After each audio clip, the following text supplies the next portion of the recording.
Hello friends, most welcome to join this session. आज के session में हम इंडियन पॉलिटी से रिलेटेड जो कॉन्स्टिट्यूशन का पार्ट 1 है, ठीक है, संविधान का भाग 1 जो है वो संघ और उसके राज्य क्षेत्र के विषय में चर्चा करता है, तो उस पे चर्चा हम करेंगे। ठीक है, उसके बेसिक कॉन्सेप्ट यानी आर्टिकल 1 to 4 को समझेंगे। उसके बाद उससे बनने वाले जो भी रिलेवेंट MCQ हैं उनको हम बढ़िया से करेंगे, उनको समझेंगे। ठीक है, तो चलिए आगे बढ़ते हैं आज के सेशन में। आज के सेशन को स्टार्ट करने से पहले एक बारी बस 2 सेकेंड यहाँ पे ध्यान लगाएं। ठीक है, ये आपके लिए बूस्टिंग का काम करेगा। ठीक है, तो सबसे बड़े मोटिवेशन का काम कौन करते हैं? हमारे मम्मी पापा, है ना। तो उनकी उम्मीदें, उनके लिए हमारी जिम्मेदारियाँ। चलिए देखते हैं हमारे सेशन में फर्स्ट आर्टिकल आ गया है। ठीक है, जैसा हमने चर्चा किया कि कॉन्स्टिट्यूशन में, ठीक है, जो पार्ट 1 है वो किस चीज़ की बात करता है? वो बात करता है union and it's territory, means की क्या, जो संघ और उसके राज्य क्षेत्र हैं उसके विषय में चर्चा करता है। और ये कहाँ से कहाँ तक है? आर्टिकल 1 to 4 तक इसकी मतलब विस्तार है। ठीक है, इसमें इनकी चर्चाएं होती हैं। अब हम बात करते हैं आर्टिकल 1 के बारे में। आर्टिकल 1 एक्चुअली जो अनुच्छेद 1 है किस विषय में बात करता है? तो आर्टिकल 1 है name and territory of the union. ठीक है, जो नाम है, जो भूभाग है अपने संघ का, उसके विषय में बात करता है आर्टिकल 1। ठीक है, अब देखिए इसमें क्या है, इंडिया दैट इज़ भारत, ये हो गया नाम।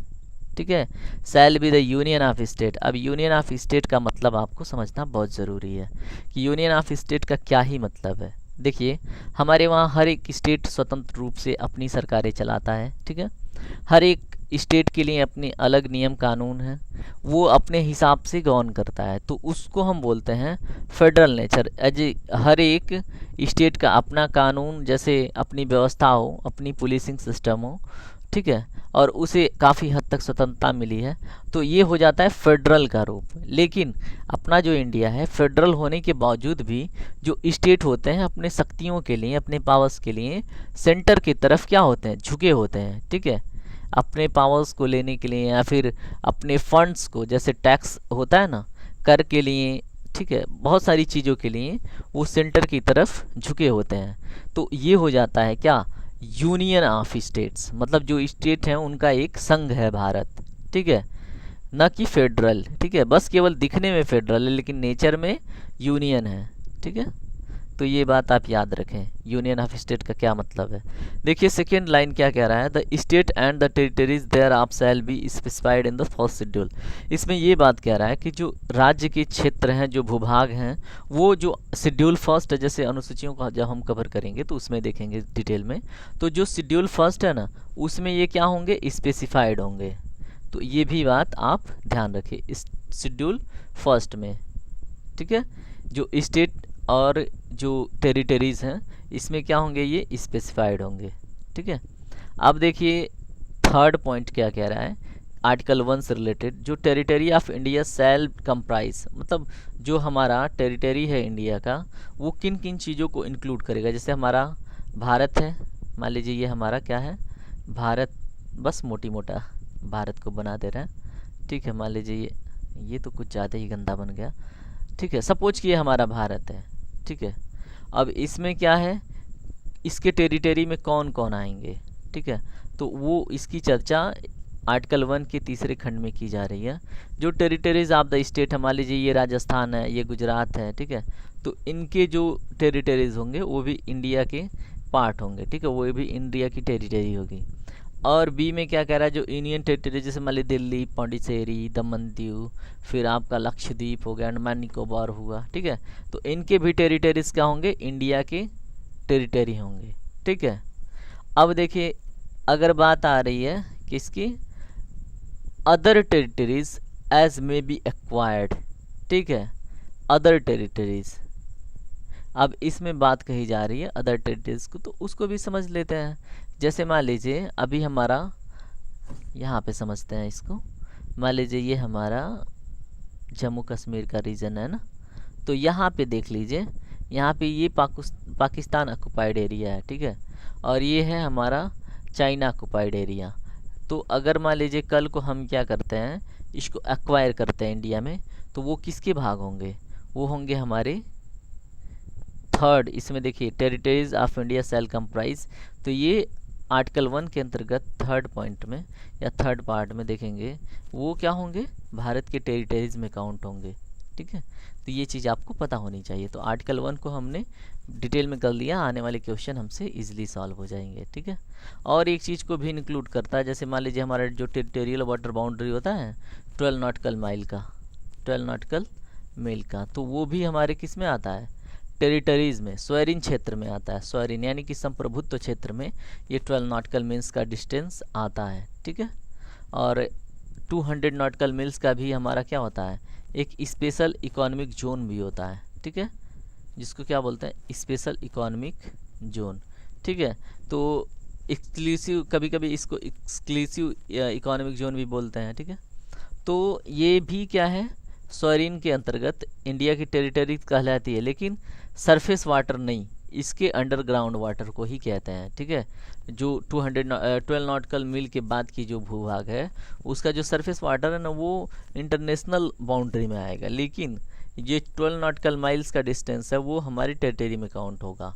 और ये जो 200 नॉटिकल माइल्स का जो डिस्टेंस है, इसमें जो 12 नॉटिकल माइल्स के बाद की डिस्टेंस है उसमें जो सरफेस वाटर है ना, वो हमारे स्वैरिन का पार्ट नहीं होगा, लेकिन उसके अंडरग्राउंड यानी सरफेस के नीचे का जो भी पार्ट होगा वो हमारे स्वैरिन का पार्ट होगा, हमारे संप्रभुत्वता का। ठीक है, तो इतना डिटेल आप आर्टिकल 1 में रखिए, बाकी छोटे छोटे आर्टिकल्स हैं। ठीक है, तो क्वेश्चन ज़्यादातर आपके बनते हैं आर्टिकल 1 से।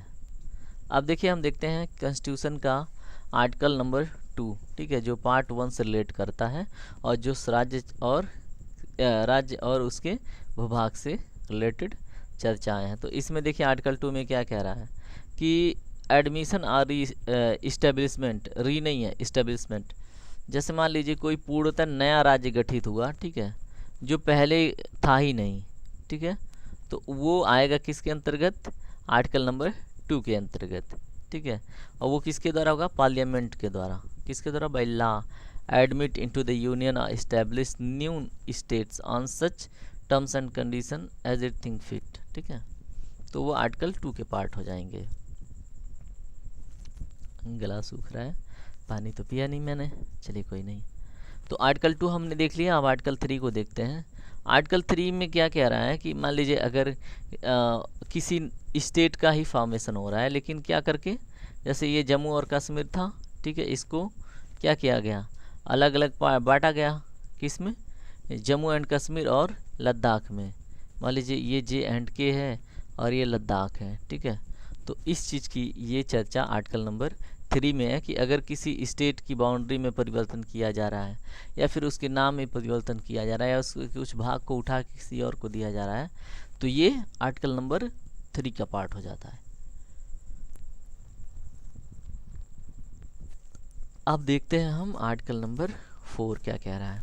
आर्टिकल नंबर 4 कहता है कि जो भी चेंजेज हुई हैं आर्टिकल नंबर 2 और 3 के अंतर्गत, ठीक है, जैसे जो भी परिवर्तन किया, हमने नया राज्य का गठन किया, फिर आर्टिकल नंबर 3 में 2 राज्यों का मिला के एक राज्य गठन हुआ या फिर उसका भूभाग उसको शेयर किया गया, ये सारे मतलब जो भी प्रावधान हैं लेन देन की या फिर मर्जर करने की, ये आर्टिकल नंबर 4 के अंतर्गत कहा गया है। ये संविधान संशोधन 368 के भाग नहीं होंगे। ठीक है, तो ऐसी बातें आर्टिकल नंबर 4 में कही गई है। ठीक है, चलिए आगे बढ़ते हैं। हाँ, आगे बढ़ने से पहले सबसे इम्पॉर्टेंट चीज़, आप मेरे लिए अपना 10 सेकंड ज़रूर निकालें। ठीक है, ये मेरे मोटिवेशन के लिए काफ़ी हेल्पफुल होगा।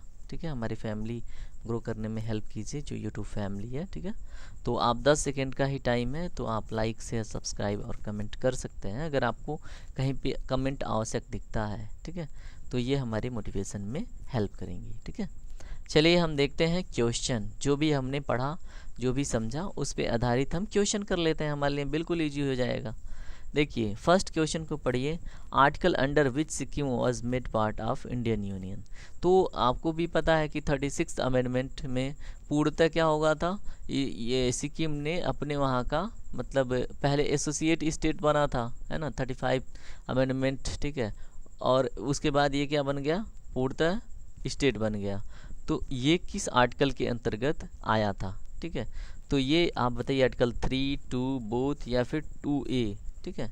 तो ये किस आर्टिकल के अंतर्गत सिक्किम को इंडिया का पार्ट बनाया गया था? तो ये है आर्टिकल नंबर 2A, ठीक है, इसके अंतर्गत, क्योंकि न्यू बिल्कुल फ्रेश था। ठीक है, चलिए आगे बढ़ते हैं।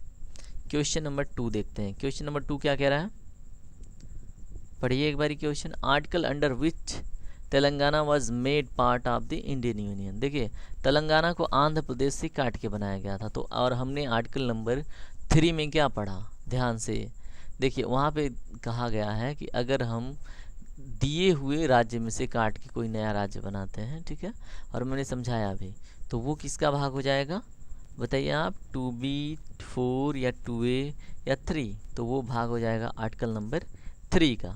ये कोई बिल्कुल नया नहीं है, बस केवल नाम का क्या हुआ था, तेलंगाना को अलग से आंध्र प्रदेश से अलग कर दिया गया था, ठीक है। तो आर्टिकल नंबर 3 का पार्ट हो जाएगा, ठीक है।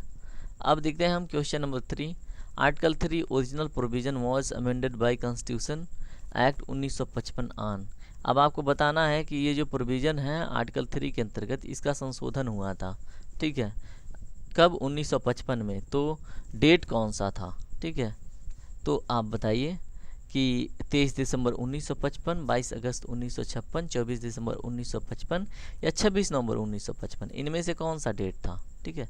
तो इसका सही जवाब हो जाता है ऑप्शन नंबर सी, 24 दिसंबर 1955, ठीक है। चलिए नेक्स्ट क्वेश्चन देखते हैं, क्वेश्चन नंबर 4।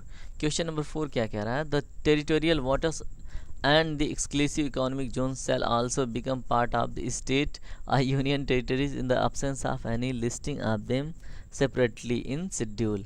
देखिए अभी हमने शेड्यूल की चर्चा करी थी, ठीक है, आपको याद होगा तो बन जाएगा क्वेश्चन।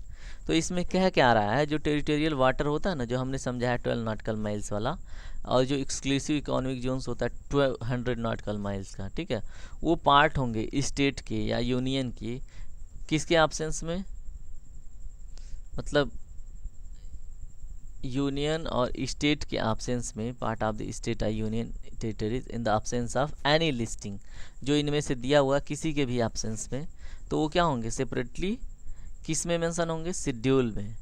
और किस शेड्यूल में बताइए, A 4 and 5, B 1 and 3, C 4 और D हो गया 1 and 4, ठीक है। तो इसका सही जवाब है डी। देखिए 1 का तो चर्चा हमने किया था, लेकिन ये भी याद रखिए कि 4 शेड्यूल 4 में भी इन सब का जिक्र मिलता है, ठीक है। चलिए आगे बढ़ते हैं क्वेश्चन नंबर 5 की तरफ। The difference between the territorial C and exclusive economic zone is that. अब आपको इनमें से बताना है कौन सा एग्जैक्टली डिफरेंस है, और उसके हिसाब से आपको आंसर चूज करना है। देखिए आपको पता होगा, डेफिनेटली पता होगा, बोथ आर स्वेरिन फर्स्ट, सेकेंड है territorial water can be free for international use but exclusive economic zone और रिस्ट्रिक्टेड। अभी देखिए हमने इस पे चर्चा करी कि वो फ्री वाटर सरफेस यूज कर सकते हैं, तो ये गलत, ठीक है।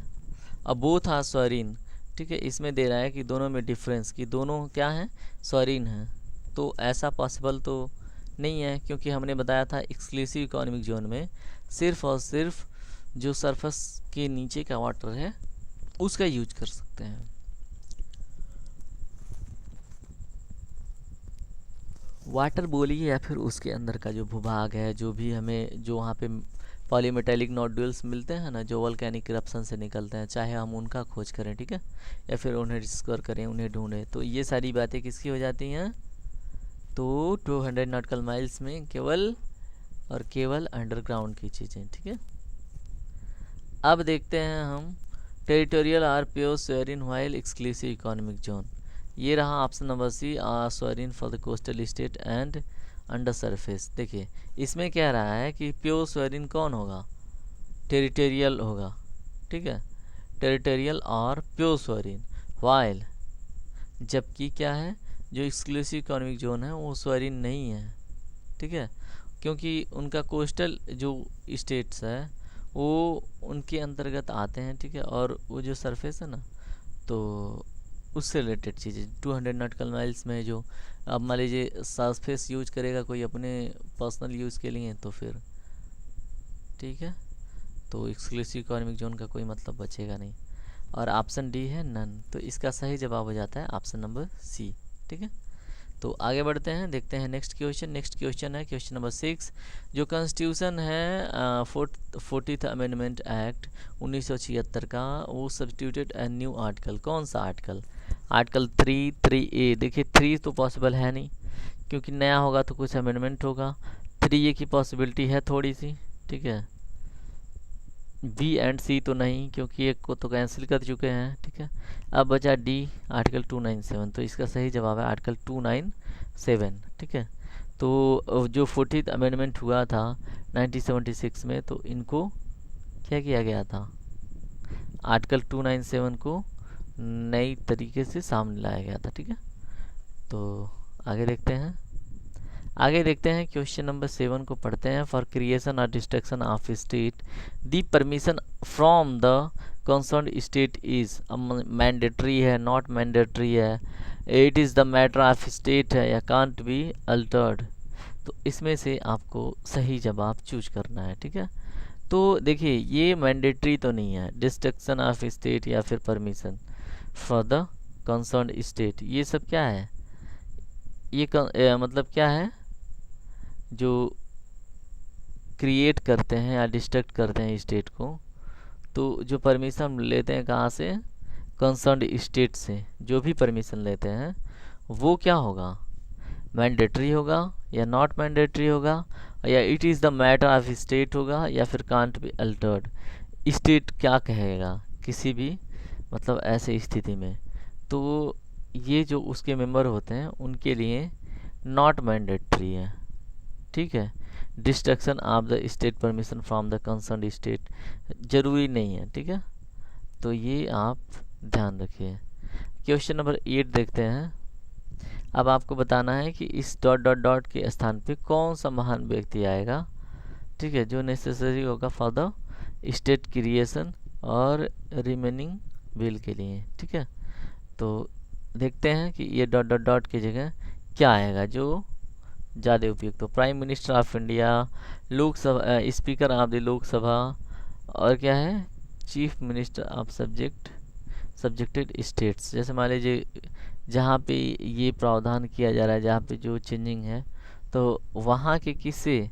जो चीफ मिनिस्टर हैं उस एरिया के, उनसे बात करेंगे। ठीक है, अब इसमें देखिए प्रेसिडेंट ऑफ इंडिया, क्या प्रेसिडेंट ऑफ इंडिया इसके विषय में ज़रूरी होते हैं स्टेट क्रिएशन या रीनेमिंग बिल में? ठीक है, तो ये बिल्कुल सही चीज़ हो जाता है कि जो प्रेसिडेंट ऑफ इंडिया हैं उनकी क्या होती है, मतलब उनके सबसे पहले साइन की आवश्यकता होती है। ठीक है, option D is the right answer.